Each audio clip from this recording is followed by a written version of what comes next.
భగత్ సింగ్, రాజ్ గురు, సుఖ్దేవ్లు చూపిన త్యాగం ఆదర్శనీయమైనదని ఎస్ఎఫ్ఐ జిల్లా అధ్యక్షులు అవినాష్, జిల్లా ప్రధాన కార్యదర్శి కార్తిక్ అన్నారు. శనివారం వీరి త్యాగాలను స్మరించుకుంటూ మేడ్చల్ పట్టణంలోని ఐటీఐ నుంచి అంబేద్కర్ విగ్రహం వరకు జాతీయ రహదారి 44పై మండల ఎస్ఎఫ్ఐ ఆధ్వర్యంలో భారీ ర్యాలీ నిర్వహించారు.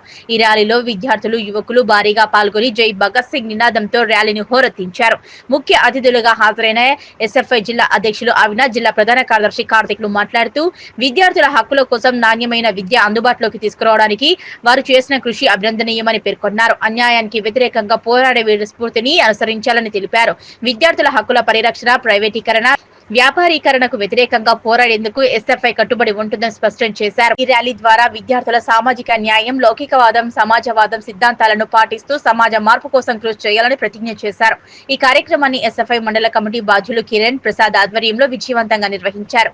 ఈ కార్యక్రమంలో ఎస్ఎఫ్ఐ మాజీ జిల్లా కార్యదర్శి మందంపురం నరేష్, గొర్రెల మేకల పెంపకందారుల సంఘం జిల్లా కార్యదర్శి కొమురయ్య, సిఐటియు మండల నాయకులు రమేష్, నర్సింగ్రావు, శ్రీనివాస్, ఎస్ఎఫ్ఐ మండల కమిటీ సభ్యులు సాయి చరణ్, రాకేష్, నీరజ్ తదితరులు పాల్గొన్నారు. నా పేరు కార్తిక్, ఎస్ఎఫ్ఐ మేడ్చల్ జిల్లా కార్యదర్శిని. ఈరోజు మన మేడ్చల్ మండలంలో భగత్ సింగ్, రాజ్గురు, సుఖ్దేవ్ల వర్ధంతి సందర్భంగా 23వ తారీఖు వాళ్ళ వర్ధంతి సందర్భంగా ఈరోజు ప్రీపోన్గా మేడ్చల్ మండలంలో భారీ ర్యాలీ నిర్వహించడం జరిగింది. అదేవిధంగా విద్యార్థుల స్ఫూర్తిని తీసుకొని భగత్ సింగ్, రాజ్గురు, సుఖ్దేవ్ల స్ఫూర్తిని తీసుకొని విద్యార్థులు అదేవిధంగా వాళ్ళ ఆశయాల బాటలో నడవాలని చెప్పేసి, అదేవిధంగా మన మేడ్చల్ మండలంలో ఇప్పటి వరకు డిగ్రీ కాలేజ్ లేనందున వల్ల ఎన్నో సంవత్సరాల నుంచి మనం ఎస్ఎఫ్ఐగా పోరాడుతూనే ఉన్నాము. ఈరోజు మన మేడ్చల్ మండలంలో డిగ్రీ కాలేజ్ వచ్చేంత వరకు పోరాడుతూనే ఉంటామని చెప్పేసి, అదేవిధంగా భగత్ సింగ్, రాజ్గురు, సుఖ్దేవ్ల ఆశయాలను తీసుకుంటామని చెప్పి వాళ్ళ ఉద్యమ స్ఫూర్తిగా తీసుకొని మన ఆశయాలను నడిపిస్తాం, మా ఉద్యమాలు నడిపిస్తామని చెప్తూ ధన్యవాదాలు. భగత్ సింగ్, రాజ్గురు, సుఖ్దేవ్ల వర్ధంతి సందర్భంగా మేడ్చల్ పట్టణంలో ఎస్ఎఫ్ఐ ఆధ్వర్యంలో ర్యాలీ తీయడం అనేటువంటి జరుగుతూ ఉంది.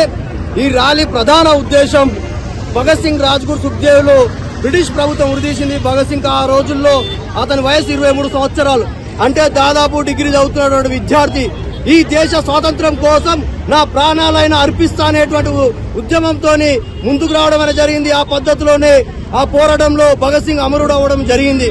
కాబట్టి వాళ్ళని స్మరిస్తూ ఈ రోజు ర్యాలీ చేయడం అనేది జరిగింది. ఈ రోజుల్లో చాలా మంది విద్యార్థులకు, యువతకు భగత్ సింగ్, రాజ్గురు, సుఖ్దేవ్లు చేసినటువంటి త్యాగాలు తెలియకుండా పోతా ఉన్నాయి. కాబట్టి ఆ త్యాగాలను తెలియజేయడం కోసమే ఈ రోజు ఎస్ఎఫ్ఐ పూనుకుందని చెప్పేసి మేము తెలియజేస్తా ఉన్నాం. అదేవిధంగా ఇప్పుడున్నటువంటి ప్రభుత్వం, కేంద్ర రాష్ట్ర ప్రభుత్వాలు యువతకు, విద్యార్థులకు ఇబ్బందులు పెట్టే విధంగా చేస్తా ఉంది. రాష్ట్ర ప్రభుత్వం గీట విద్యారంగానికి నిధులు తక్కువ కేటాయిస్తా ఉంది. కేంద్ర ప్రభుత్వం విద్యారంగంలో నిధులు కేటాయించడంలో తగ్గిస్తా ఉంది. కాబట్టి విద్యారంగానికి రాష్ట్ర ప్రభుత్వం, కేంద్ర ప్రభుత్వం 30% నిధులు కేటాయించాలని చెప్పేసి ఎస్ఎఫ్ఐ డిమాండ్ చేస్తా ఉంది. ఆ పద్ధతిలోనే విద్యారంగాన్ని బలోపేతం చేయాలి, ప్రభుత్వ విద్యారంగాన్ని బలోపేతం చేయాలని చెప్పేసి ఎస్ఎఫ్ఐ పూనుకుంది. ఎస్ఎఫ్ఐ ప్రధాన నినాదమే అధ్యయనం, పోరాటం, స్వాతంత్రం, ప్రజాస్వామ్యం, సోషలిజం అనేటువంటి నినాదాలతోని, లక్ష్యంతో పనిచేస్తా ఉంది. కాబట్టి భగత్ సింగ్ ను, రాజ్గురు, సుఖ్దేవ్లను ఈ రోజు స్మరించుకుంటూ ర్యాలీ చేయడం జరిగింది. ఈ సందర్భంగా ఈ ర్యాలీకి సహకరించిన విద్యార్థులకు, మీడియా మిత్రులకు, కాలేజీ యజమానులకు, ప్రతి ఒక్కరికి ఈ సందర్భంగా ప్రత్యేక కృతజ్ఞతలు తెలియజేస్తూ ధన్యవాదాలు. Thank you.